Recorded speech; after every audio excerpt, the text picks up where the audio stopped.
There's a specific kind of financial dread that most people never talk about out loud. It happens around day 12 or 13 of the month. You open your banking app and your stomach drops. The direct deposit hit 2 weeks ago. You paid your rent, you covered your bills, you weren't reckless. At least you don't think you were. And yet somehow you're staring at a balance that barely covers the week ahead. You start doing the mental math, replaying every transaction, and you can't fully explain where it went. It just went. That used to happen to me every single month. Not because I was making bad money, not because I was blowing it on anything dramatic. It was happening because I had no system for the 72 hours right after payday. And once I understood why those 72 hours determine everything that comes after, I stopped having broke by week 2 months entirely. That's what this is about. The 72-hour rule. It's a specific framework for what you do in the 3 days immediately following your paycheck. Get those 72 hours right, and your money lasts. Get them wrong, and no matter how much you earn, you'll be right back to rationing by day 12. I'm going to walk you through every part of it because each step builds on the last, and skipping any one of them is exactly how the leak starts. Let's begin with the problem itself because it's bigger than most people realize. According to a 2023 report by Lending Club and PYMTAS, 61% of Americans were living paycheck to paycheck as of last year. And here's the part that stops people cold. That figure includes households earning over $100,000 a year. So if you felt embarrassed about being broke before your next deposit, understand that this is not a character flaw. It's a structural problem that most people were never taught how to fix. The reason it keeps repeating comes down to what researchers call the licensing effect. A study published in the Journal of Consumer Research found that when people feel they've behaved responsibly in one area, say, paying their rent on time, they give themselves psychological permission to be less careful in another. In plain terms, the moment your paycheck lands and your big bills are covered, your brain quietly signals that you've earned the right to relax. And that relaxation, spread across the next 2 weeks in small, barely noticeable decisions, is the leak. The 72-hour rule is designed to close that window before the leak starts. Here's how it works. Step 1, the first strike. Hours 0 to 24. The first part of the rule has to happen within the first 24 hours of your paycheck arriving. Before you buy anything that isn't food, before you respond to any social invitations that involve spending, you sweep every fixed obligation out of your account immediately. Rent, utilities, insurance, minimum debt payments, subscriptions you've actively decided to keep. Every one of those goes out in the first 24 hours. Not when the due date approaches. Now. Here's why this matters more than it sounds. Most people pay bills as due dates arrive, which means throughout the month, chunks of money are quietly sitting in their account, already spoken for, but feeling available. You see a $900 balance and forget that $300 of it is earmarked for your car insurance in 10 days. You spend from that $900 as if it's fully yours. The first strike eliminates that illusion entirely. What's left after the sweep is actually yours to work with. And now you know exactly what that number is. What helped me do this consistently was automating the payments to trigger on the same day as my paycheck deposit. I made the first strike impossible to delay.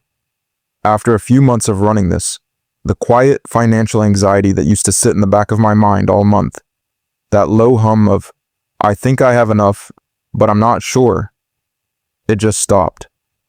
Whatever you can automate, automate it. For anything that can't be, set a calendar alert for the moment your deposit lands, and treat those payments like a commitment you cannot cancel. Step 2, the allocation lock. Hour 24 to 48. Once your fixed obligations are out, the second part of the rule kicks in. Before you spend a single dollar on anything discretionary, you decide, in writing, exactly how your remaining money is divided. Not loosely, specifically. A fixed amount moves to savings. a fixed amount goes toward any investment or future building goal you're working on. Then whatever remains gets split by week. If you have 2 weeks until your next paycheck and $600 left after obligations and savings, you have $300 per week to work with. That's the number. That's the only number that matters from here. Research from the National Endowment for Financial Education found that people who budget at a granular weekly level, rather than thinking in monthly totals, spend an average of 15 to 20% less each month. The reason is straightforward.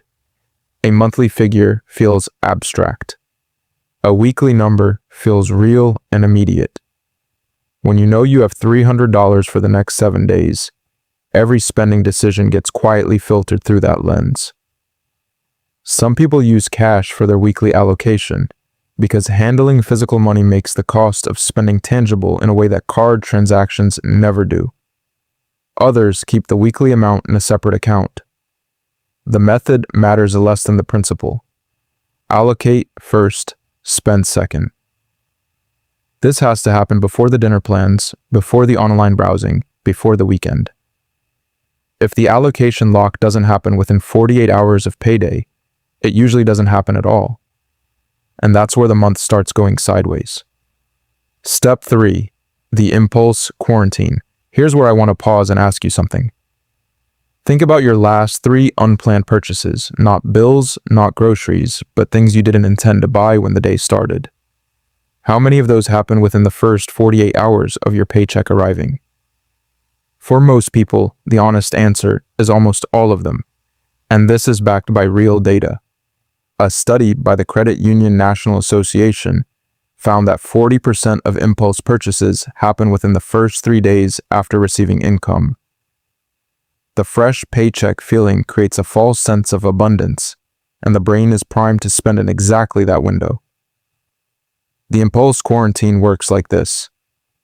Any non-essential purchase above a threshold you set for yourself, I personally use $50, must wait a full 72 hours before you act on it. You see something you want, you write it down, and you come back to it in 3 days. What you'll find is that a significant portion of those purchases lose their pull entirely. Research from the Wharton School found that waiting periods of 24 to 72 hours reduce impulse purchase follow-through by up to 30%. Over 12 months, that's not a small number. This isn't about being restrictive with yourself. It's about separating desire from decision. Most broke by week 2 situations aren't the result of one large bad choice. They're 20 small, barely considered ones, a lunch here, a same-day delivery there, a sale that felt urgent and wasn't. The impulse quarantine creates a speed bump between the feeling and the action, and that gap is where better decisions live. Step 4. The subscription audit. Your invisible leak. Most people genuinely don't know what they're paying for every month. Not out of carelessness, but because subscriptions are specifically designed to stay invisible. A 2022 study by C+R Research found that the average American spends $219 per month on subscription services. But when asked to estimate their own spending, the average guess was just $86 per month. That's a gap of over $130 that most people would swear isn't there. Within the first 72 hours of your paycheck, pull up your last 2 bank statements and highlight every recurring charge. Then ask one question about each one. Did I use this actively in the last 30 days? Not passively, actively. Streaming platforms you haven't opened, apps you signed up for during a free trial and forgot about, gym memberships that are more aspiration than habit.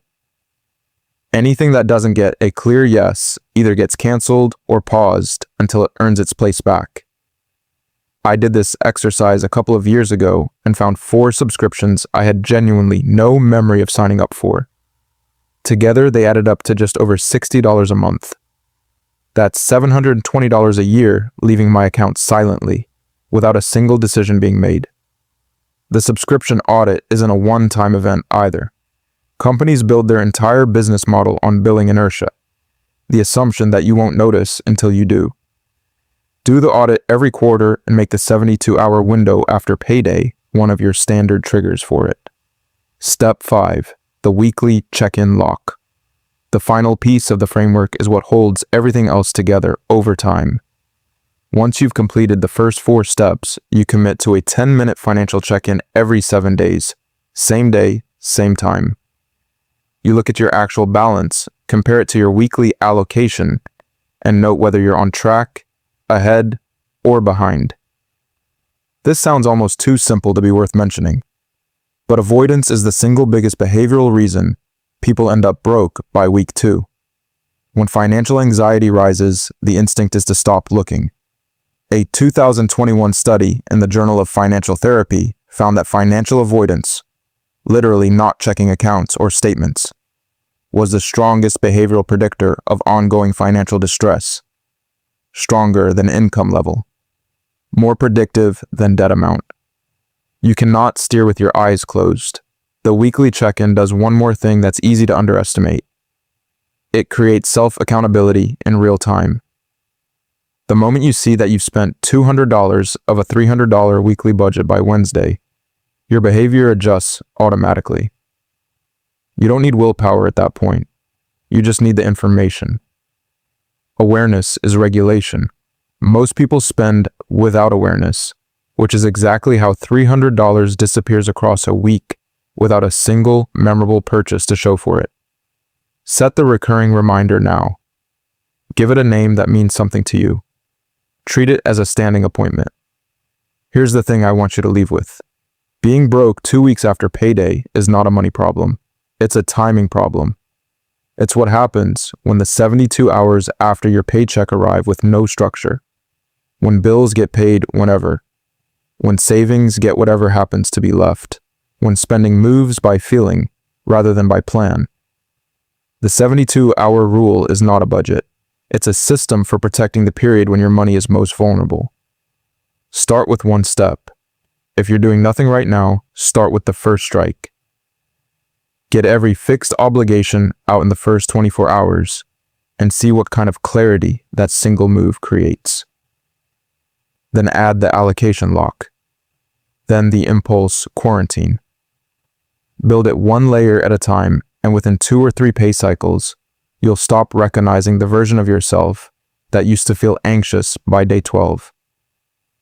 The income hasn't changed. The system around it has. And that's always where it starts. If this gave you something useful, subscribe. It genuinely helps this channel keep putting out content worth watching. See you in the next one.